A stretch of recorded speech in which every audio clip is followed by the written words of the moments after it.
All right, let's look at the homework 7.3, problem number 1.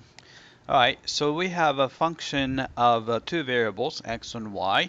The definition is 8 minus x squared minus 8y squared. All right, so we want to evaluate f of 0, comma 0. So we plug in 0 for x and 0 for y. So this one's easy, right? If you plug in 0 and if you have plug in 0, you just have 8. So answer is 8, right? And for part B, we plug in 0 for x and a 1 for y, right? So if you plug in 0, so that term is 0. And if you plug in 1, 1 squared is still 1, so it's going to be negative 8 there. So you have 8 minus 0 minus 8, so that's going to be 0, right? How about part C, right? So you have plug in 5 for x and 3 for y, right? So this one I'm going to have to do it here. So you have 8 minus, right? 5 squared would be 25, and minus 8 times 3 squared would be 9. So it's going to be 72, right? Then you just have to simplify this, right? All right, so you have, let's do this part here. So actually, I'm going to combine 25 minus 25 and 72.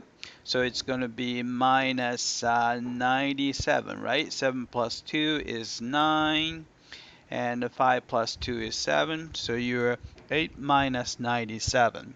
So it's going to be negative 89. So negative 89.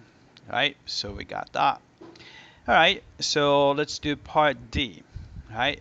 So x is 3. So you have 8 minus, maybe I'll write that. And 3 squared would be 9.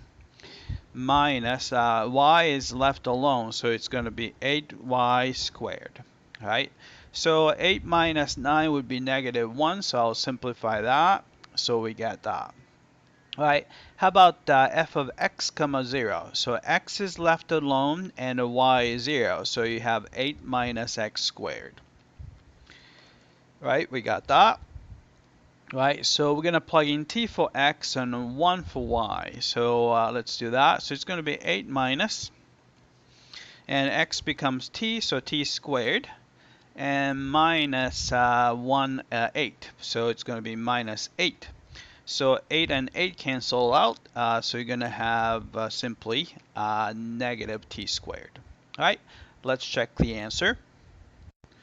All right, I came back and looks like we got all of these parts correctly. All right, that's it. I hope that this was clear.